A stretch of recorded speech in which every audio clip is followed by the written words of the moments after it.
함께 은혜를 나눌 말씀 보겠습니다. 사도행전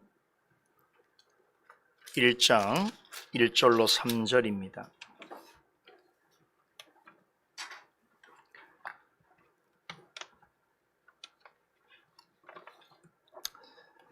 봉독해 드리겠습니다. 데오빌로여, 내가 먼저 쓴 글에는 무릇 예수의 행하시며 가르치시기를 시작하심부터 그의 택하신 사도들에게 성령으로 명하시고 승천하신 날까지의 일을 기록하였노라. 해 받으신 후에 또한 저희에게 확실한 많은 증거로 친히 사심을 나타내사 40일 동안 저희에게 보이시며 하나님 나라의 일을 말씀하시니라. 아멘. 오늘부터 새롭게 강의할 성경은 보다시피 사도행전입니다. 요나서 강의를 마치고 제가 과연 어떤 성경을 살펴보게 될지 궁금들 하셨죠? 네. 우리 아이들에게 몰래 물으신 분도 있다는 얘기 들었습니다. 아빠가 무슨 성경을 준비하고 있니? 관심의 편이었다라고 생각합니다. 우리 애들도 몰랐어요. 최근 몇 년 동안 우리는 주일 강설 시간에 몇 권의 성경을 주도 면밀하게 살펴보는 기회를 가졌습니다. 확실히 기억나는 몇 해 전의 기억을 떠올려 보면 신약의 에베소서를 필두로 그 다음에 구약의 룻기를 그리고 이어서 신약의 첫 번째 성경인 마태복음을 살펴본 후에 다시 구약으로 가서 매우 특별한 선지서인 요나서를 살펴보았습니다. 그렇죠? 이 성경들을 강의하는데 대략 5년 정도의 세월이 걸렸습니다. 그런데 이것을 기억하는 것보다 더 중요한 것이 있습니다. 지금까지 주일마다 살펴본 성경들은 일련의 공통적인 주제와 흐름을 가지고 있다는 사실입니다. 이것은 어떤 신학자나 목회자가 가르쳐 준 것이 아닙니다. 우리 교회 강단을 섬기고 여러분을 말씀으로 목양하는 사명을 저에게 맡겨주신 성령님께서 특별히 저와 여러분에게 베푸신 특별한 관심이요 해안이라 생각이 듭니다. 우리 자신보다도 우리 형편과 우리 교회를 잘 아시기에 우리 모두를 위해서 가장 필요한 때에 가장 적절한 말씀을 주신 것입니다. 그런 관점에서 생각해 보자면 지금까지 주일 강해로 살펴본 성경들은 결코 우연한 일이 아니다라는 것입니다. 교회 안에서 우리가 배우고 익혀야 하는 말씀의 교훈을 공통된 주제와 맥락을 따라서 전해주신 말씀들입니다. 과연 그러한가 잠시 생각해 봅니다. 에베소서는 우리가 솔리데오 글로리아 교회라는 주님의 몸된 교회의 지체로서 부르심을 받은 초창기적인 상황에서 성경이 가르치는 교회에 대하여 바르고 체계적으로 배우고 깨닫는 기회를 제공해 주었습니다. 에베소서를 통해서 우리는 지상에 하나님의 영광스러운 교회를 세우기 위하여 하나님께서 그리스도 안에서 어떻게 자기 백성을 구별하시고 그들을 그리스도의 몸된 교회로 불러 모으시고 세상에 있는 동안 끊임없이 전개되어지는 영적 전쟁 속에서 성령과 진리로 말미암아 교회를 이루게 하시고 마침내 어떻게 영광스러운 교회의 자태와 승리하는 교회의 능력을 드러내시는가를 에베소서를 통해서 가르쳐 주셨습니다. 이어서 살펴본 성경이 뭐였지요? 룻기였습니다. 지금 생각해 보아도 은혜를 풍성히 주셨던 말씀입니다. 본래 하나님과 상관없는 이방인 출신이었지만 하나님의 택하심과 섭리로 보아스에게로 인도함을 받은 룻을 통해서 그리스도께로 인도함을 받아 그분 안에서 참된 평안과 위로를 누리게 되는 교회와 성도의 삶에 대해서 배웠습니다. 에베소서가 그리스도 안에 있는 교회의 중요함을 확신케 해주는 말씀이었다면 룻기는 그리스도께로 인도함을 받는 성도의 삶이 얼마나 고귀하고 복된가를 깨닫게 해주었습니다. 제가 이번 연구 주간 동안 이렇게 지나간 말씀들을 조금씩 되돌아보면서 원고들도 다시 한번 살펴보고 그랬는데 지금 봐도 너무 은혜로운 거예요. 여러분들이 시간 날 때마다 다시 한번 듣고 다시 한번 나눠도 참 좋겠다라고 하는 생각을 정말 절로 하게 됐습니다. 룻기 강해를 마치고 다시 신약으로 와서 살펴본 말씀이 마태복음입니다. 마태복음은 앞서 살펴본 에베소서와 룻기서와 직접적으로 관련되어 있습니다. 마태복음 복음서 중에서 유일하게 교회라는 단어가 등장하고 있을 뿐만 아니라 그리스도와 교회와의 관계에 대해서 가장 적극적으로 설명해 주고 있는 복음서라고 하는 점에서 에베소서가 전하는 교훈과 연결되어져 있습니다. 그뿐이 아닙니다. 마태복음 룻기서와도 직접적인 관련성이 있습니다. 룻기는 굉장히 서사적이고 드라마틱한 내용을 다루고 있지만 그 안을 조금만 더 깊이 들여다보면 룻기에 나온 사건들과 인물들은 결국 그리스도와 관련되어 있다는 것을 알 수 있습니다. 룻기의 중심 인물인 보아스는 예수 그리스도를 직접적으로 예표합니다. 더욱 놀라운 것은 룻기의 맨 마지막 부분은 예수님의 오심을 예고하는 다윗의 족보를 소개하는 것으로 끝맺습니다. 공교롭게도 이어서 살펴본 마태복음의 첫 부분은 에도 족보가 나오지요. 바로 예수 그리스도의 계보입니다. 이 두 족보를 통해서 룻기와 마태복음은 한데 연결되어집니다. 룻기에서는 룻과 보아스를 통하여 다윗이 탄생하기까지의 계보를 언급합니다. 그런데 마태복음에서는 다윗을 통해서 오신 예수 그리스도의 족보를 소개합니다. 이로써 구약 성경에 기록된 그리스도에 관한 모든 예언이 역사적으로 성취되었다는 것을 알리는 것으로 마태복음은 시작됩니다. 룻기의 마지막과 마태복음의 첫 부분에 언급된 족보는 이렇게 구약과 신약을 관통하여서 예수 그리스도를 중심으로 전개되어지는 구원의 역사와 그분을 통해서 성취되는 구속의 역사를 연결해주는 아주 중요한 고리입니다. 에베소서를 통해서는 그리스도 안에서 모여지고 세워지고 마침내 승리하게 될 주님의 교회에 대해서 배웠다면 룻기서를 통해서는 하나님과 맺은 언약은 결국 그리스도로 말미암아 성취되어지고 그분 안에서 완성되어져 간다는 것을 배웠습니다. 이 점에 있어서 구약과 신약은 마치 흐르는 물처럼 아주 공통적이고 일관된 흐름을 유지하고 있습니다. 이렇게 신구약 성경에 일관되게 흐르는 그리스도 중심적인 언약 사상을 가리켜서 구속사적 언약 신학이라고 부릅니다. 이 언약 사상의 핵심이 되는 이가 바로 예수 그리스도이십니다. 그래서 룻기를 마치고 복음서 중에서도 구약과 신약을 관통하는 그리스도 중심적인 언약 사상이 가장 잘 드러난 복음서인 마태복음을 살펴보게 되었던 것입니다. 우리는 마태복음을 통해서 하나님의 은혜 언약의 실체이며 은혜 언약을 친히 이루신 예수 그리스도의 삶과 사역과 증거하신 교훈들을 154주에 걸쳐서 아주 꼼꼼하고 성실하게 살펴보았습니다.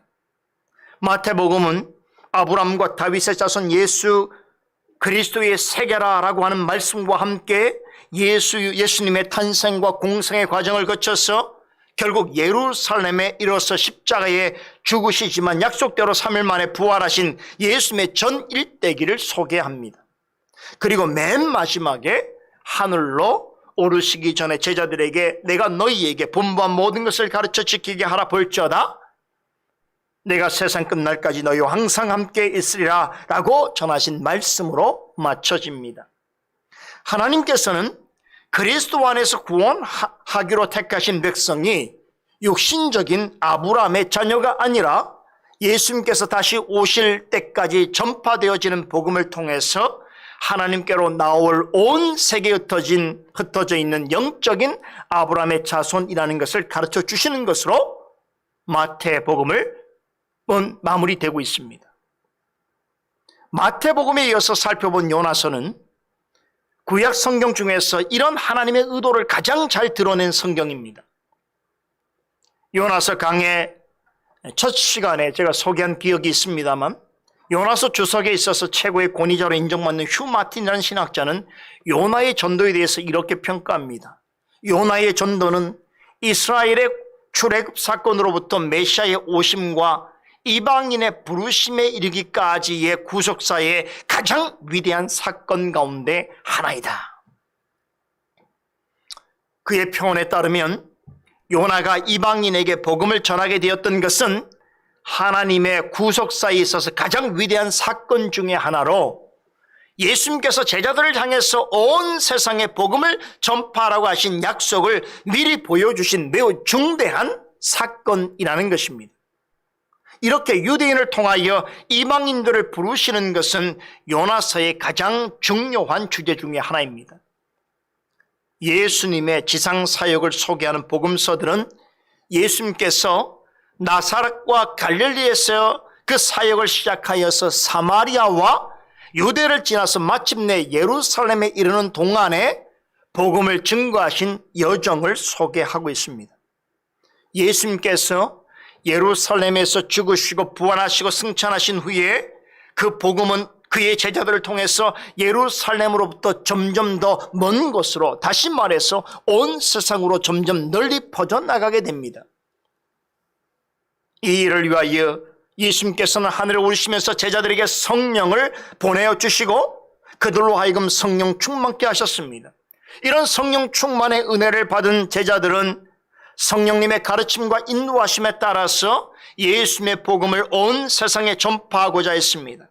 이로써 예수님께서 하늘에 오르시기 전에 오직 성령이 너희에게 임하시면 너희가 권능을 받고 예루살렘과 온 유다와 사마리아와 땅 끝까지 이르러 내 증인이 되리라 라고 약속하신 그 말씀이 구체적으로 성취되게 되었습니다.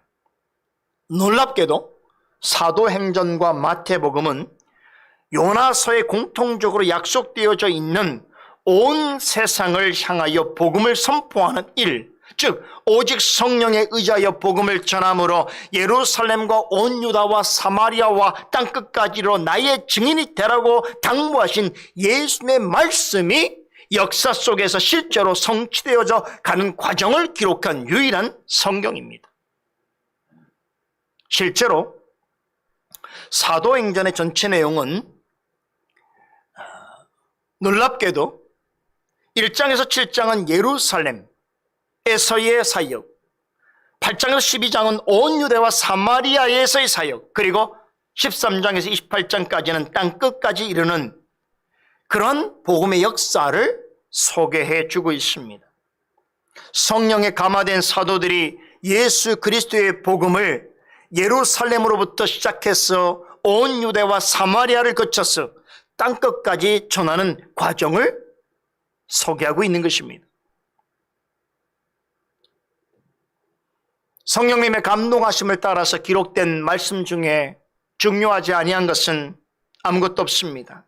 하나님의 감동으로 기록된 모든 성경은 우리와 하여금 구원에 이르게 하는 지혜를 얻게 하고 하나님의 사람으로 온전케 하는데 엄청난 유익을 줍니다.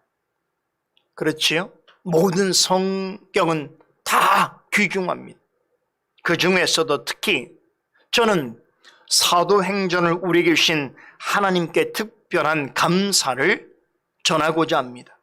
만일에 성경에 사도행전이 없었다면 어떻게 되었을까요?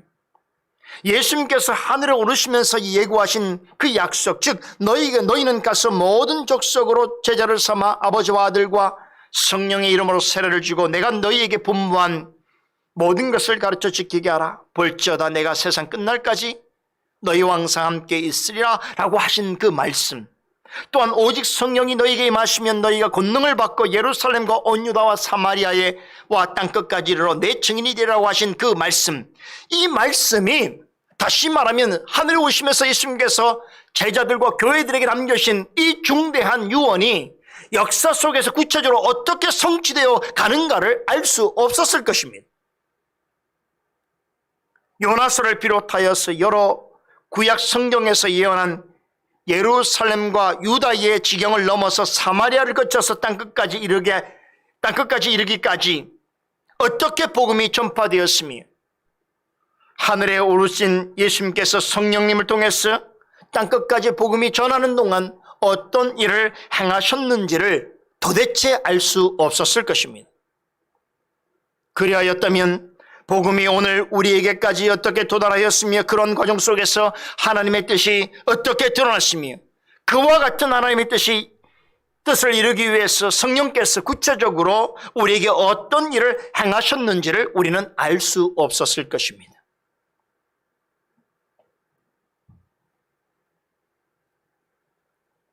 여러분, 그래서 사도행전이 없었더라면 이라고 하는 가정적 회의적 질문이지만 이 질문을 생각하는 것만으로 저는 대단히 끔찍스럽습니다. 예수님의 말씀에 따라서 사도들이 증거한 복음을 통해서 세상 속에 주님의 교회들이 실제로 세워지는 가정과 그 역사를 소개하는 성경은 오직 사도행전뿐입니다. 이와 같은 사도행전이 성경으로 기록되지 않았거나 정경에 포함되지 않았더라면 구약에서 신약으로 이어지는 하나님의 구체적인 구원 계획은 암흑 속에 갇히게 되었을 것이고 예수님께서 하늘에 오르시면서 말씀하신 그 약속들은 신빙성이 없는 이야기가 되었을 것이며 말씀에 따라 세워진 초대교회를 기반으로 하는 교회 역사는 매우 궁색하고 빈곤하게 되었을 것입니다. 사복음서가 없는, 복음을 생각할 수 없듯이 사도행전이 없는 교회 역사는 상상할 수 없습니다. 그래서 저는 사도행전을 우리에게 주신 하나님께 감사하는 것이고 특별히 이 독보적인 성경을 살펴보게 되어서 너무나 감사하다는 말씀을 오늘 첫 사도행전 강서를 앞두고 여러분에게 말씀드리고 싶은 것입니다. 사도행전은 신약 27권 중에서 유일하게 교회 역사를 기록한 일종의 역사책입니다. 그런데 보통 역사라고 한다면 우리가 착각을 하는 것은 역사책 속에 기록되어 있는 그 역사는 과거의 이야기를 하는 것이지요. 그래서 사도행전에 기록되어 있는 그 1세기 때의 교회 역사를 공부한다고 생각한다면 여러분, 이것은 참으로 큰 오산입니다. 이 점에 있어서는 요나서는 우리에게 아주 좋은 교훈을 전해줍니다. 요나서를 통해서 우리는 과거의 요나만 본 것이 아니었지요. 그를 통해서 현재 내 속에 있는 요나를 만났고 우리 시대의 요나의 모습을 다양하게 살펴보았습니다. 그러하듯이 사도행전도 결코 과거의 교회 이야기만을 전하는 것이 아닙니다. 사도행전은 1세기 때의 교회 이야기만이 아니라 지난 2000년 동안 모든 세대의 교회들과 지금 이 시대 속에 속한 교회들, 무엇보다도 지금 이 순간 우리가 함께 지체로 있고 더불어 세워가는 우리 교회에 계속되어지고 있는 이야기를 들려주고 있는 것입니다. 놀랍게도 요나서처럼 사도행전도 그 결론은 열린 결말로 끝납니다. 요나서는 하나님께서 요나를 향해서 내가 수고도 아니하였고 배양도 아니하였고 하룻밤에 났다가 하룻밤에 망한 이 박농쿨을 내가 아꼈거든 하물며 이 큰 성읍 니느웨에는 좌우를 분별하지 못하는 자가 12만 명이요 육축도 많이 있나니 내가 아끼는 것이 어찌 합당치 아니하냐라는 질문을 던지시는 것으로 끝납니다. 이렇게 열려진 결말로 끝나는 것은 요나에게 향하신 하나님의 물음, 그 물음에 대한 답변을 이제 우리를 통하여 듣기를 원하신다는 의미가 함축되어 있습니다. 당신의 택한 백성을 나와 내 가정과 내 교회를 통해서 구원하시기를 기뻐하시는 하나님의 요구에 있어서 이제 우리가 답하고 행동할 때라는 그 의미가 이 요나서에 열린 결말에 숨겨져 있습니다. 저는 요나서의 결론으로 제시된 하나님의 질문을 하나님의 뜻으로 난 공식적인 답변으로서 제시해주는 성경이 바로 사도행전이라고 믿습니다. 이런 사도행전의 결말도 요나서처럼 그래서 열린 결말로 이루어져 있습니다. 예수님께서는 유다와 사마리아와 땅끝까지 이르러서 내 증인이 되라고 하셨습니다만 사도행전은 사도 바울이 복음을 로마에 전하는 것으로 마칩니다. 로마는 세상 끝이 아닙니다. 복음은 로마를 넘어서 더 넓은 세상으로 전파되어야 합니다. 사도행전에 열린 결말은 이 사역이 이제는 우리에게 맡겨져 있음을 말해주고 있는 것입니다. 따라서 사도행전의 이야기는 역사책에 나열된 과거의 이야기가 아니라 지금도 우리 가운데 계속되어지는 이야기입니다. 이 점은 앞으로의 강서를 통해서 여러분이 더욱더 분명하게 확인하게 되실 것입니다. 지금까지 제가 드린 설명을 비춰볼 때에 에베소서와 룻기요와 마태복음과 요나서에 이어서 우리가 주일 강설로 사도행전을 살펴보는 것은 매우 자연스럽고 논리적이고 타당한 선택이다. 저는 그렇게 생각합니다. 여러분 어떻게 생각합니까? 동의하십니까? 동의 안 해도 어쩔 수 없죠. 이제 시작했으니 할 수밖에요. 그러나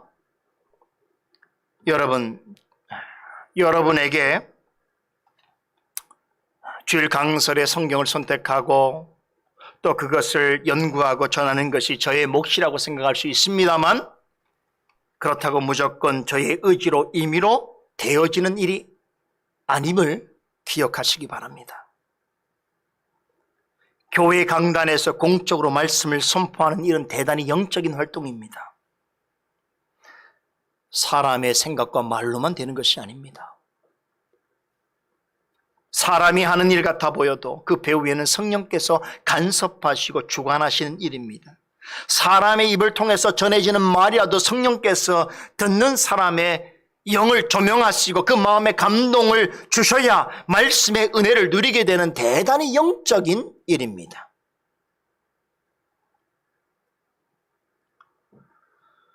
지난 한 주간 제가 연구 주간을 가지면서 여러 가지 강의할 내용들도 준비했습니다만 특별히 시간을 내어서 사도행전을 집중적으로 살펴보았습니다. 오늘 여러분에게 강설하는 이 내용뿐만 아니라 사도행전을 모름지게 말씀 전하는 제가 성경을 선택하여서 그의 앞에 그것을 해설하고 말씀의 은혜를 나누고자 한다면 먼저는 그 말씀의 전체적인 내용과 구조를 파악하고 이해해야 됩니다. 이 말씀이 어디로 향할 것인가, 그리고 어떠한 결말로 나아가게 될 것인지를 미리 아는 상태에서 말씀을 전해야 숲속에 들어가서 길을 잃지 않게 되는 것이. 한 주 동안 그런 시간을 가졌습니다. 물론 앞으로도 계속해서 함께 공부하고 나눠야 될 내용들이 많겠습니다만, 그래서 제가 사도행전의 첫 강의를 준비하면서 엄청난 부담을 갖게 되기도 했습니다. 이처럼 특별하고 독보적인 의미를 가지고 있는 성경 이건희와 또 신약 성경 중에서 가장 내용이 많은 그런 성경을 어떻게 끝까지 은혜롭게 말씀을 증거할 수 있을까라고 하는 말씀 전하는 자로서의 부담감이 있었던 것이 사실입니다. 그럼에도 불구하고 한 주간 이 성경을 연구하면서 줄곧 떨칠 수 없었던 한 가지 생각이 있습니다. 바로 감사예요. 감사. 이 성경을 우리에게 주신 하나님께 감사했고, 이 기회를 통해서 이 성경을 좀 더 깊이 살펴보고 묵상할 수 있는 기회를 주심에 대해서 감사했고, 또 여러분에게 강설할 수 있는 기회를 가지게 됨에 감사했습니다. 이번 사도행전 강설을 전하고 들을수록 여러분과 저에게 감사할 것이 많아지는 그런 기회가 되기를 간절히 바랍니다. 저에게 있어서 한 가지 확신이 있습니다.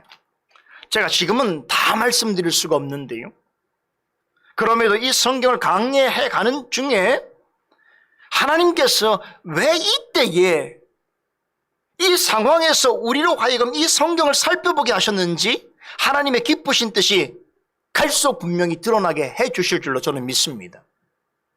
강서를 통해서 우리 개인과 우리 교회를 향해서 아주 구체적이고 명백한 교훈들을 제시하여 주실 줄로 믿습니다. 특별히 앞으로 우리 교회가 가야 할 여정과 관련해서 하나님께서 우리에게 이 성경 강서를 통해서 허락하신 아주 깊고도 놀라우신 뜻이 분명하게 나타나리라 확신합니다. 지금은 희미하게 보이는 것들이 이 성경 강해와 강서를 통해서 우리 교회를 향하신 하나님의 선하시고 기뻐하시고 온전하신 뜻이 마치 얼굴을 마주하듯이 선명하게 드러나기를 소원합니다. 설교자로서 개인적으로 바라는 또한 소망이 있습니다. 사도행전 강서를 통해서 드러나는 하나님의 뜻을 바르게 이해하고 진정으로 받들어서 주님의 교회를 위하여 일하기를 소망하는 지혜롭고 충성된 주님의 일꾼들이 교회 가운데 많아지기를 소원합니다. 앞으로 코로나 상황이 어떻게 전개될지 우리는 알 수가 없고, 또 이보다 더 큰 위기가 올지도 모르겠습니다만, 우리가 처한 형편과 상황이 어떠할지라도 계속해서 교회 강단을 통해서 선포되어지는 말씀을 듣고 배우는 과정 속에서 우리 모두가 좀 더 믿음의 뿌리를 깊이 내리고 의연하고 성숙한 신앙으로 살아갈 수 있기를 간절히 소원합니다. 그래서 부디 사도행전 강해를 마칠 쯤에는 말씀을 전하는 저나 말씀을 듣는 여러분들이나 지금보다는 영적으로 더 깊어지고 우리를 향하신 복음의 은혜로 말미암아 믿음의 진보가 현저하게 드러나는 우리 모두와 솔리데오 글로리아 교회가 되기를 간절히 바라여 봅니다. 칼빈은 사도행전을 가리켜서 광대하고 위대한 보물이라고 불렀습니다. 자, 이제 이 광대하고 위대한 보물을 찾으러 가보십시다. 같이 가시죠. 네. 그런데 이 장대한 교회 역사 속에 감추어진 보물들을 한꺼번에 다 얻을 수는 없습니다. 매주마다 전해지는 강서를 통해서 우리 안에 있는 말씀의 곡간 안에 차곡차곡 쌓아 나가야 합니다. 소금은 좋은 것이로되 제맛을 잃으면 밖에 던져져서 사람들에게 밟힐 뿐이라고 하셨습니다. 말씀은 정금보다 더 귀합니다. 하지만 은혜와 깨달음이 없는 말씀은 의미 없는 사람의 말에 불과합니다. 예수님께서는 내 보물이 있는 곳에 내 마음이 있다고 하셨습니다. 여러분 부디 말씀의 보물에 여러분의 마음을 쏟으시기 바랍니다. 밭에 감추인 보화를 얻기 위해서 자기의 모든 소유를 다 팔아 밭을 사는 그런 자의 열심과 간절함으로 말씀에 창념하시기 바랍니다. 사도행전이라고 하는 성경 속에 알알이 박혀있는 광대하고 위대한 보물들을 캐내지 않고는 내가 결단코 집으로 돌아가지 아니하겠노라 하는 그런 마음으로, 그런 태도로 강서를 들으시기 바랍니다. 5달란트를 받은 자에게 일하지 않은 자가 남긴 1달란트를 주신 것처럼 은혜를 갈망하고 충성되이 일하는 자에게는 더 좋은 것으로 더하시고 더 많은 것으로 채워주십니다. 은혜를 갈망하는 사람에게는 은혜를 채워주셔요.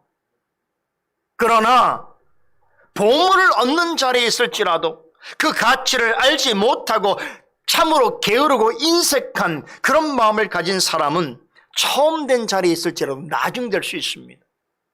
자기가 가지고 있는 것도 빼앗길 수 있습니다. 그런 사람은 매주 교회에 나오더라도 아무런 영적인 유익을 누릴 수 없습니다. 부디 여러분 중에는 그런 사람이 아무도 없기를 바랍니다.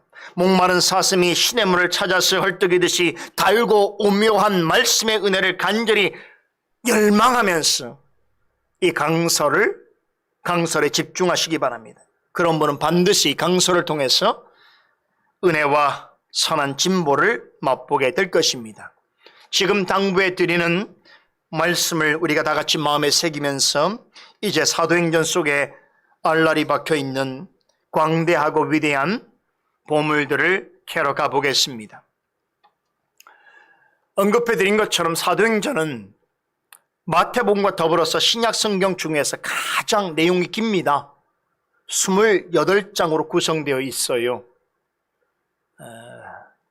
제가 마태복음 강해를 154회를 전했다고 했는데 같은 장을 가지고 있는 이 사도행전을 그보다 더 걸릴지 아니면 짧게 끝날지는 약속드릴 수 없습니다만 한 가지 분명한 것은 굉장히 많은 내용을 다루고 있는 성경이라고 하는 사실은 분명합니다. 첫 술에 배부를 수는 없겠지요? 오늘은 본문을 중심으로 해서 사도행전이라는 성경을 이해하는데 큰 도움이 될 만한 이야기를 전해드리는 것으로 사도행전의 첫 강서를 시작하려고 합니다. 그래서 오늘 제목을 제가 사도행전 괴간이다라고 붙여보았습니다. 어떤 책이든지 그것을 읽기 전에 그 책을 쓴 저자와 의도를 파악하는 것은 그 책을 이해하는데 큰 도움이 됩니다. 그래서 저는 책방에 가면 책을 선택하는데 저의 루틴이 있어요. 먼저 저는 책 제목을 보고 그리고 바로 책 저자를 살펴봅니다. 충분치 않으면 인터넷을 검색합니다. 내가 신뢰할 만한 사람인가, 관심을 가질 만한 사람인가를 확인한 후에 첫 번째로 목차를 봅니다. 그리고 제가 필요한 부분들을 제가 봅니다. 그러고 나서 그 책을 살지, 빌릴지, 지나칠지를 결정합니다. 그렇죠. 여러분, 이러한 예는 우리가 성경을 파악하는 데 있어서도 적용되어집니다. 사도행전의 첫 번째 구절로 소개되고 있는 오늘 본문에서 이 책의 저자와 수신자 또 무엇을 기록한 책인가에 대해서 아주 간단히 소개하고 있지요. 간략하게 요약하면 이 책의 저자는 누가복음을 기록한 누가입니다. 사도행전을 누가가 기록한 걸 모르는 성도님들이 있어요. 그죠? 그리고 이 책의 수신자는 데오빌로라는 인물입니다. 그리고 누가는 이 책에서 다루고자 하는 그 주제를 예수 그리스도에 관한 일이라고 그렇게 소개합니다. 본문에 내가 먼저 쓴 글이라는 말은 누가복음을 가리킵니다. 1절, 2절에 설명된 대로 누가는 누가복음에서 주로 예수님께서 갈릴리에서 가르치시기 시작하신 때로부터 승천하신 때 일을 기록하였습니다. 사도행전은 예수님께서 승천하신 후에 일어난 일들을 기록한 것입니다. 자, 그런 점에서 사도행전을 누가복음의 속편이다라고 할 수 있습니다. 그리고 오늘 이 서론에는 누가복음과 사도행전을 모두 데오빌로라는 사람에게 보내진 책으로서 소개하고 있는데 이 인물은 오늘 제가 말씀드리는 주제와는 좀 상관이 없어서 다음 시간에 살펴보기로 하고요. 오늘 남은 시간에는 이 책의 저자인 누가에 대해서 집중적으로 생각해 보려고 합니다. 누가는 과연 누구인가? 자, 그를 아는 것은 이 사도행전이라고 하는 성경을 이해하는 데 있어서 굉장히 유용합니다. 때로는 아주 결정적인 도움을 주기도 합니다. 어떤 면에서 그러한지 제가 지금부터 설명해 드리도록 하겠습니다. 첫째, 누가는 복음서 저자 중에 한 사람입니다. 방금 언급하였듯이 사도행전을 기록한 누가는 누가복음의 저자이기도 합니다. 누가가 기록한 이 두 책과 관련해서 성령에 영감된 정경이라고 하는 면에 있어서는 의심하고 비판하는 신학자들이 있기는 합니다만, 누가가 두 책을 집필한 공동 저자라고 하는 사실에 있어서 부정하는 신학자는 거의 없습니다. 그만큼 신학적으로 이 사실이 충분하게 증명되었다라고 하는 뜻이겠지요. 그렇기 때문에 굳이 여러분들에게 제가 이 시간을 빌어서 이 사실을 다시 입증하기 위해서 학문적이고 논쟁적인 이유와 설명을 덧붙일 필요는 없을 것입니다. 다만 누가복음과 사도행전이 같은 저자에 의해서 기록되었다는 사실을 아주 간단하면서도 명확하게 알 수 있는 객관적인 한 가지 사실만을 언급해 드리는 것으로 만족하겠습니다. 누가복음과 사도행전의 첫 번째 구절에 답이 나오는데요, 두 성경은 매우 유사한 내용과 톤으로 시작하고 있습니다. 우리 누가복음 한번 볼까요? 누가복음 1장 1절로부터 4절을 한번 보겠습니다. 우리 함께 읽어볼까요? 우리 중에 이루어진 사실에 대하여 처음부터 말씀의 목격자 되고 일꾼된 자들의 전하여 준 그대로 내력을 저술하려고 붓을 든 사람이 많은지라. 그 모든 일을 근원부터 자세히 미루어 살핀 나도 데오빌로 각하에게 차례대로 써보내는 것이 좋은 줄 알았노니 이는 각하로 그 배운 바의 확실함을 알게 하려 함이로다. 여러분 어떻습니까? 자, 여러분 지금 이 부분과 오늘 우리가 읽은 사도행전 본문의 내용을 한번 첫 부분을 비교해 보세요. 다시 1절과 2절을 읽어보겠습니다. 데오빌로여, 내가 먼저 쓴 글에는 무릇 예수의 행하시며 가르치시기를 시작하신부터 그의 택하신 사도들에게 성령으로 명하시고 승천하신 날까지의 일을 기록하였노라. 여러분 상당히 유사하지요? 누가복음 본문에 따르면 누가는 예수님께서 하신 일들을 우리 중에 일어난 일들이라고 표현합니다. 자, 그런데 재밌는 것은 사실 누가는 예수님의 공생의 활동에 참여하지 않았던 사람이에요. 그때 예수님을 본 적도 없는 사람이었어요. 그럼에도 예수님께서 하신 일들을 우리 중에 일어난 일들이라고 묘사하고 있는 이 말은 틀린 것일까요? 맞는 것일까요? 맞습니다. 왜냐하면 그는 직접적으로 예수님을 목격하지는 못했지만 예수님께서 하신 일들은 당시 제자들만을 위한 것이 아니라 자신을 포함한 모든 성도들을 위하여 행하신 일이라고 믿었기 때문입니다. 누가는 나중에 예수님에 관한 일들을 살피고 연구하면서 예수님께 하신 모든 일들은 교회에 속하여 있는 모든 성도를 위한 일하는 사실을 알게 되었습니다. 그리고 누가복음을 기록할 쯤에는 이제 누가는 교회를 대변할 수 있는 중요한 위치에 있게 되었습니다. 그렇기 때문에 누가복음을 시작하면서 예수님께서 행하신 일들을 우리 중에 이루어진 사실이라고 표현하는 데 있어서는 아무런 문제가 없었던 것입니다. 이것은 개인적으로나 신학적으로 굉장히 옳은 편입니다. 덧붙여서 누가는 우리에게 한 가지 놀라운 정보를 제공해 줍니다. 자신이 복음서를 기록할 쯤에 이미 예수님을 직접 목격하였거나 말씀의 목격자와 예수님의 일꾼된 사람들이 있었다는 것이, 그들이 뭘 했냐면 예수님에 관한 일들을 기록하기 위해서 붓을 들었단 말이죠. 그런 사람들이 많았다라고 표현합니다.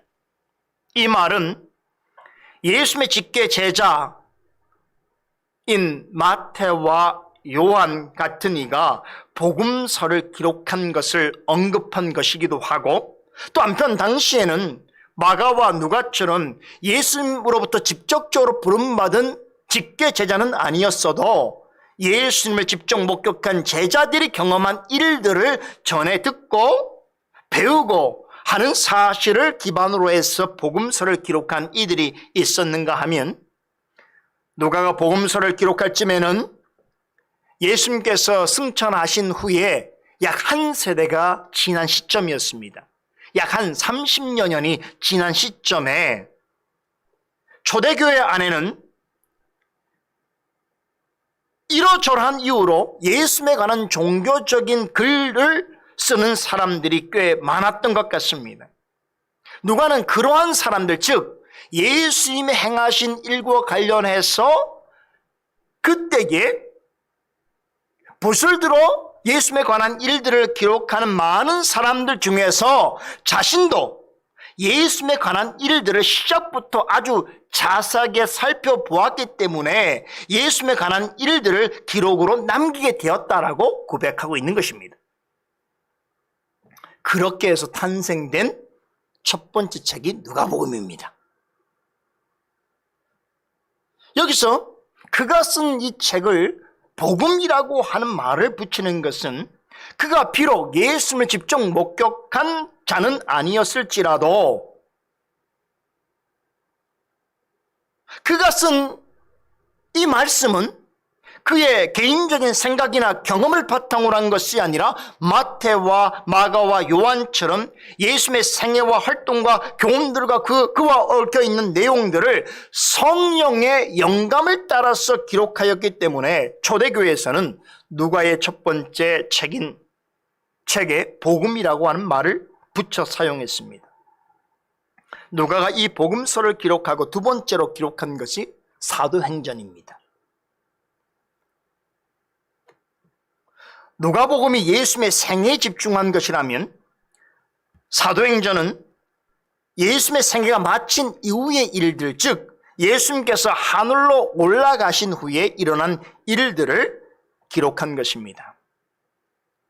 자, 그런데 한 가지 기억할 것이 있습니다. 누가는 애초부터 서로 다른 두 권의 책을 집필하려고 한 것이 아닙니다. 한 책을 두 두루마리에 나누어서 기록했습니다. 이 방식은 아무래도 그가 쓰는 내용이 분량이 많고 보관상의 어려움이 있는 등 여러 가지 상황적 이유 때문에 사실은 한 번에 써야 될 내용을 두 개의 두루마리로 나누어 쓰게 된 것입니다. 그런데 시간이 흐르면서 초대교회 안에 새로운 관행이 생겨났는데요. 마태, 마가, 누가, 요한이 기록한 글을 복음서라고 하는 이름으로 따로 분류해서 따로 보관하고 또 함께 묶어서 가르치는 그런 관행이 생겨났습니다.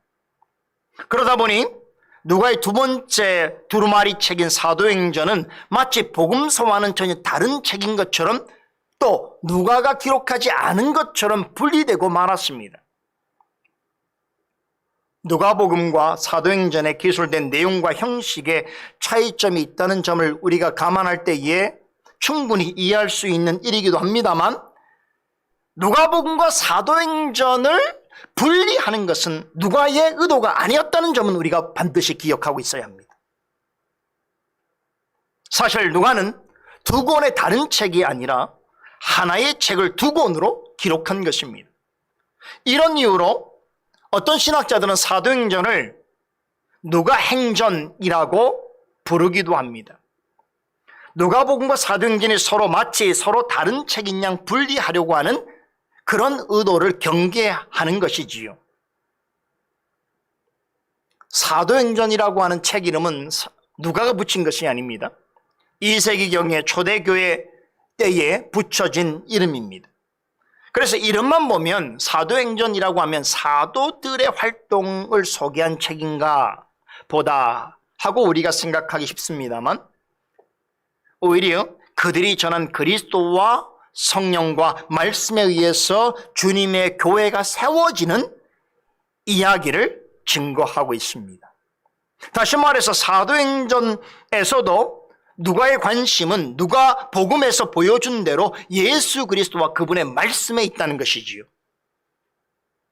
누가는 그리스도의 생애를 기록한 다음에 그분의 말씀에 따라서 지상의 교회가 힘있게 세워져가는 과정을 기록하였습니다. 그런 점에서 누가복음과 사도행전은 본질적으로 같은 주제를 언급하고 있다라고 해도 과언이 아닌 것입니다. 둘째, 누가는 의사이자 역사가입니다. 객관적으로 보면 복음서를 기록한 인물 중에서 누가가 학식이 가장 출중한 사람입니다. 누가는 안디옥 출신의 이방인 의사입니다. 바울은 골로새 성도들에게 누가를 사랑받는 의사라고 소개합니다. 누가는 바울조차 인정할 만큼 탁월한 실력과 인품을 갖춘 의사였습니다. 그가 의술을 펼치는 현직 의사 출신이었다는 것을 나타내는 그러한 근거가 누가복음과 사도행전 곳곳에 나타납니다. 특별히 치유 사건을 소개하는 장면에서 당시에 사용된 아주 전문적인 의학 용어들을 사용해서 아주 세밀하고 정확하게 묘사하곤 합니다. 여러분,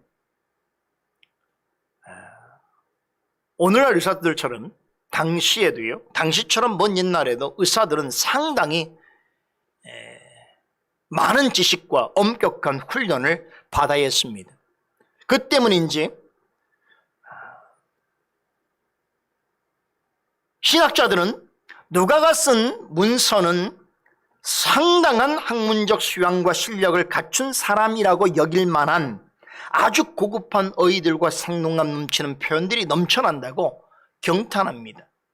개혁주의 신학자 R.C. 스프라울은 누가가 사용한 헬라어는 다른 신약 성경에서 찾아볼 수 없을 정도로 문학적으로 최고의 수준을 드러내고 있다고 평가하고 있습니다. 물론 이런 것은 고전 헬라어 원문을 볼 수 있는 사람만이 평가할 수 있는 거예요. 그래서 이렇게 우리처럼 번역된 그런 성경을 대하는 우리로서는 이 부분까지 우리의 말로서 우리가 느끼기에는 어려움이 있습니다. 그럼에도 누가는 대단히 훌륭한 교육을 받은 그런 의사였을 뿐만 아니라 사람들로부터 사랑과 존경을 받는 훌륭한 인격을 지닌 사람이었다는 사실은 분명합니다.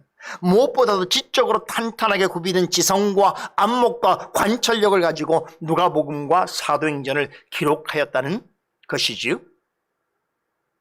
두 책이 대단히 탁월하고 일관된 주제를 서술하는 역사책으로서의 가치를 지닌 성경으로 평가받는 것도 우리가 누가를 잘 이해해보면 결코 이것이 우연히 되어진 일이 아니구나라는 것을 알 수 있습니다. 누가는 두 책에서 역사가로서의 면모를 유감없이 발휘합니다. 앞서 말씀드린 것 같이 누가는 사도들과 달리 예수님을 직접 목격하지 못했습니다. 사도들이 초대교회 1세대라고 한다면 누가는 2세대에 속하는 사람입니다. 사도들이 예수님을 쫓을 때에 그는 아직 태어나지 않았거나 아니면 어린 아이였을 것입니다. 그럼에도 사도인 마태와 요한이 기록한 것과 방불한 복음서를 기록했고 또한 사도행전이라고 하는 신약 성경 중에서 아주 유일하고 독보적인 역사서를 저술할 수 있었던 것은 그가 대단히 뛰어난 역사가로서의 소양과 자질을 갖추고 있는 사람이었다는 것을 말해주고 있습니다. 당시 상황으로 볼 때 역사를 기록한다는 것은 고도로 집중적인 지성적인 활동인 동시에 대단히 육체적으로 고되고 힘든 작업이었습니다. 생각해 보세요. 녹음기나 카메라나 컴퓨터가 전혀 없는 세상에서 여러분 거대한 역사에 관한 일을 기록으로 기록한다고 생각해 보세요. 어떻게 그것을 기록할 수 있겠습니까? 직접적인 경험에 의존할 수밖에 없습니다. 누가복음과 사도행전은 책상에 앉아서 기록한 것이 아닙니다. 누가가 고백하듯이 예수님을 직접 만났던 사람들을 찾아가서 그들이 전하는 말들을 직접 듣고 인터뷰하고 또 예수님이 행하신 일들과 사건들을 직접 가서 탐문해보고 또 세심하게 조사하고 또 그 자료들을 엄정한 기준에 따라서 정리한 후에 객관적인 해석을 한 이후에 다시 글로 옮긴 거예요. 여러분, 고대 로마 역사가들이 역사서를 쓸 때에 다 이와 같은 과정을 거쳐서 기록했습니다. 누가에게는 로마 역사가들과 비견할 수 있는 역사가로서의 기질과 능력이 있었습니다. 이런 점이 있었기 때문에 뵌 적도 없는 예수님께서 행하신 일들, 그 일대기와 그분의 생애 속에서 일어나는 수많은 사건들, 또 예수님의 승천 이후에 사도들에게 일어난 일들을 아주 사실적으로 객관적으로 기록할 수 있었던 것입니다. 누가복음의 역사적 사실성은 놀랍게도 다른 복음서들, 즉 마태, 마가, 요한이 기록한 복음서를 통해서 입증될 뿐만 아니라 사도행전의 역사적 사실성은 당대 그 비슷한 때에 기록된 수많은 세속 역사 자료들을 통해서도 확증되어지고 있습니다. 영국 옥스퍼드 대학의 고대 역사학 분야에 아주 저명하다는 셔이 화이트라고 하는 교수는요, 사도행전의 고대 역사성을 연구하면서 사도행전의 역사적 사실성을 확증해 주는 증거들은 압도적으로 많다라는 평가를 내놓았습니다. 성령께서는 어떤 사실을 매우 섬세하고 꼼꼼하게 살피고 기사를 매우 정교하고 논리적으로 표현할 수 있는 기질과 실력을 가진 누가를 사용하셔서 누가복음과 사도행전이라고 하는 신약의 기념비적인 역사서를 만들어 내셨습니다. 덕분에 우리는 예수님과 사도들이 활동하던 시대에 이루었던 역사를 성령에 영감된 그의 기록을 통해서 아주 생생하고 사실적으로 우리는 보게 되어진 것입니다. 참 누가도 대단한 사람이지만 그런 누가로 하여금 성경을 기록하게 하신 그 하나님의 주권을 생각할 때 참으로 놀라운 일이다. 경탄하지 않을 수 없습니다. 셋째, 누가는 기독교 변증가입니다. 누가가 본격적으로 활동을 시작한 1세기 중반의 교회의 상황은 기독교적 관점에서 본다면 대단히 위태로웠습니다. 당시 로마 제국은 시대의 폭군이자 최악의 핍박자인 네로 황제에 의해서 다스려지고 있었습니다. 황제의 눈치를 보아했던 로마 당국자들은 결코 기독교를 환영하거나 관심을 가질 수 없었습니다. 네로 이전에는 기독교에 대한 그런 폭압적인 일들이 그렇게 많지는 않았습니다. 그러나 네로 황제 통치 시대에는 상상조차 할 수 없는 핍박들이 가해졌습니다. 그럼에도 그 이전과 그 이후에 로마인들 중에서 기독교에 대해서 호의를 가진 사람들도 꽤 있었습니다. 예를 들면 예수님께서 십자가 처형을 당할 그 현장에 있었던 백부장이나 또 베드로가 만났던 그 백부장 고넬료라든가 그브로 총독 서기오 바울 같은 그런 사람들은 로마 관리면서도 기독교 신앙을 순순히 받아들였습니다. 로마 정부에서 팔레스타인 지역에 파견했던 로마 총독들 중에서도 개종은 하지 않았으나 기독교를 호의적으로 대하는 이들도 있었습니다. 그러나 정치적으로 기독교와 그리스도인은 파괴적인 세력은 아닐지라도 여전히 불온하고 위험하다는 인식이 널리 퍼져 있었습니다. 기독교인들을 향한 다양한 형태의 모함과 핍박은 아주 일상적인 일이었습니다. 그러한 불의하고 야만스러운 시대 속에서 누가는 그리스도를 믿는 지성인으로서 로마 당국과 권력자들에게 기독교의 참 모습을 변증할 필요성을 느꼈던 것입니다. 물론 누가복음과 사도행전이 전적으로 변증을 목적으로 기록한 책이냐? 그렇진 않습니다. 진리를 드러내는 책이겠죠.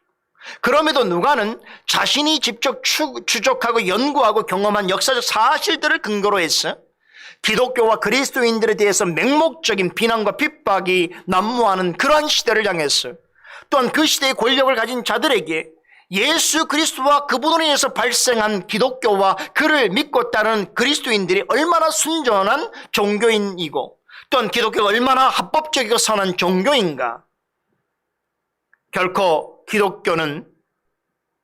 그리스도인은 기독교를 대적하고 공격하는 이들만큼이나 그들처럼 세상을 증오하거나 폭력적이지 않다는 것을 드러내고자 했습니다. 이런 누가의 노력이 얼만큼 성공적인 결과를 가져왔는지는 우리는 알 수가 없습니다. 누가복음과 사도행전이 다 기록된 후에도 기독교와 그리스도인들은 많은 공격과 핍박을 당했습니다. 그럴지라도 누가는 그리스도인을 탄압하는 정부와 권력자들을 향해서 그리스도인으로서, 그리스도인 지성인으로서 어떻게 맞서야 진정한 그리스도인다운 모습인가에 대해서 아주 귀한 귀감을 보여주고 있습니다. 무엇보다도 그리스도인 지성인이 이런 불의에 맞서서 어떻게 자신과 그리스도인이 믿는 진리를 변호하고 변증할 것인가 하는 일에 대해서 그런 대단히 중요한 모범을 제시해주고 있습니다. 누가는 데오빌로라고 하는 인물에게 자신이 기록한 누가복음과 사도행전을 헌정함으로써 데오빌로뿐만 아니라 그와 같은 자리에 있는 자들이 기독교의 본질을 보다 잘 이해하고 그리스도인들을 신뢰할 수 있도록 하는 객관적이고 사실적인 정보를 제공해 주었습니다. 그런 점에 있어서 저는 그를 탁월한 기독교 변증가라고 부르고 싶습니다. 변증가로서 또 한 가지 주목할 점이 있습니다. 누가는 사도행전을 통해서 당시 교회 안에 오랫동안 만연되어 있던 기독교에 대한 잘못된 편견과 또 교회 안에서의 심각한 갈등의 문제를 해결하고자 했습니다. 우선은 유대인들이나 이방인들이 기독교에 대해서 가지고 있는 잘못된 인식, 반감 이런 것들을 타파하려고 했습니다. 나아가서 유대인 그리스도인들과 이방인 그리스도인들 사이에서 일어나고 있는 갈등과 분열의 문제를 해소하려고 했습니다. 누가는 이 문제들을 해소하는 데 가장 좋은 수단은 복음이라고 보았습니다. 그래서 복음을 통해서 그리스도 안에서 화평을 이루어야 한다는 점에 그는 목소리를 높입니다. 누가는 이방인 출신이었는데요. 여러분, 이방인 출신이라고 한다면 당시에는 유대인들에 대해서 대부분은 대단히 대척점에 서 있는 그런 정서와 감정을 가지고 있었습니다. 그러나 누가는 이방인 출신이었음에도 불구하고 유대교와 유대인들을 배척하지 않았습니다. 오히려 그들에게 복음이 먼저 전하여진 일에 대하여 그는 매우 귀하게 여겼습니다. 그를 통하여 복음이 이방인에게로 전하여지는 하나님의 뜻을 그는 겸허하게 수용했습니다. 그래서 누가는 예수의 말씀대로 사도들에 의한 복음 전파가 예루살렘으로부터 시작해서 유대와 사마리아와 소아시아 지역을 거쳐서 로마에까지 확장되어지는 과정을 하나님의 정하신 뜻으로 확신했습니다. 또한 기독교에 대한 불의와 불법과 오해와 갈등이 판치는 세상과 불신자들과 또한 교회 내에서 갈등을 야기시키는 사람들을 향해서 복음을 가지고 기독교의 본질과 기독교 신앙의 정수를 변화하고 주 안에서 화평을 도모한 진정한 기독교 변증가였습니다. 마지막으로 넷째, 누가는 신학자인 동시에 복음 전도자입니다. 이 점에 있어서는 제가 길게 설명드릴 이유가 없습니다. 세계적으로 누가와 관련된 누가 연구에 있어서 최고의 권위자로서 인정받는 신학자 한 분이 있는데 하워드 마샬이라는 분이, 이분이 쓴 그 신약학계에서 아주 특별한 역작으로 평가되어지는 저서가 있습니다. 제목이 누가 역사가이자 신학자라고 하는 책인데요. 이 책의 일부 내용을 전해드리는 것으로 이 평가를 대신하려고 합니다. 누가는 역사가이면서 또한 신학자이다. 그리고 그를 가장 잘 묘사할 수 있는 용어는 복음 전도자라는 것이다. 우리는 이 용어가 그 둘을 다 아우른다고 생각한다. 신학자로서 누가는 예수님과 초대교회에 대한 그의 메시지가 믿을 만한 역사에 근거해야만 한다는 것에 관심을 가지고 있었다. 그는 그의 신학에 도움을 주기 위하여 그의 역사를 사용했다라고 서술합니다. 이것은 누가 연구의 최고 권위자가 한 말이라서 제가 인용한 것이 아닙니다.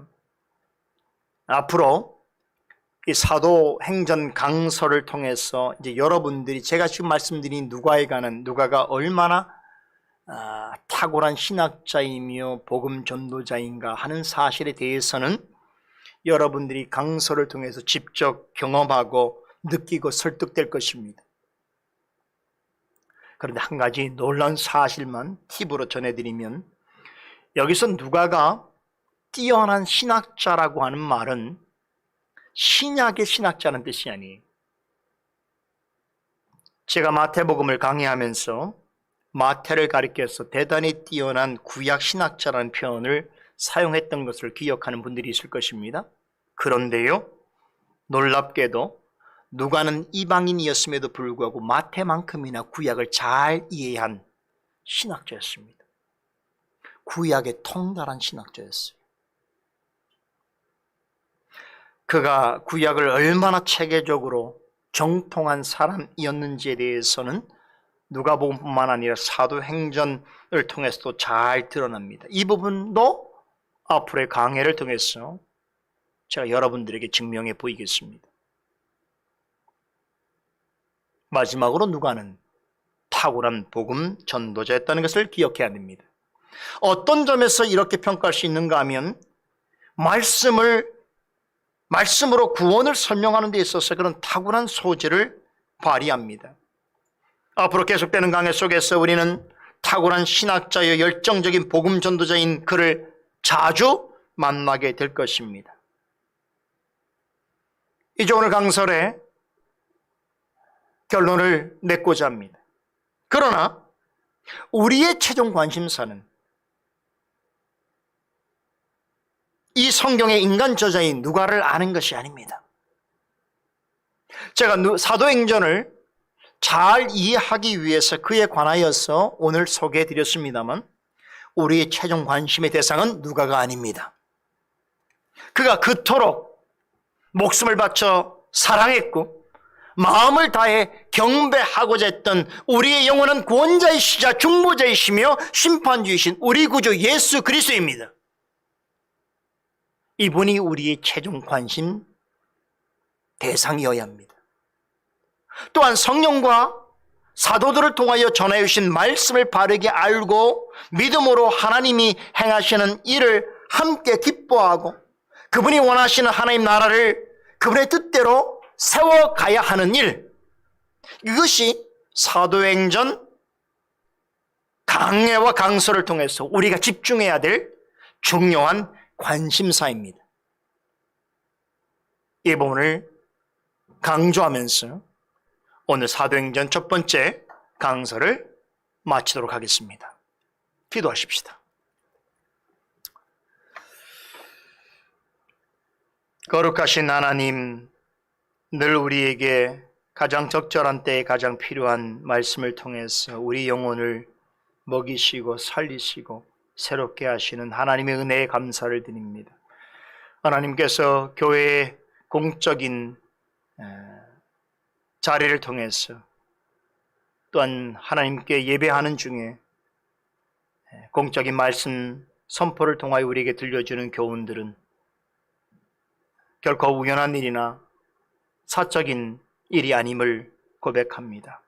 성령께서 우리를 위하여 가장 필요한 말씀을 전하여 주시는 줄 아오니 이제 새롭게 시작되는 사도행전 강서를 통하여 이 말씀 속에 숨겨져 있는 광대하고 위대한 보화들을 캐내어 그것으로 기쁨을 삼고 또한 하나님께 큰 영광을 돌릴 수 있는 우리 모두가 될 수 있도록 말씀의 은총을 더하여 주시옵소서.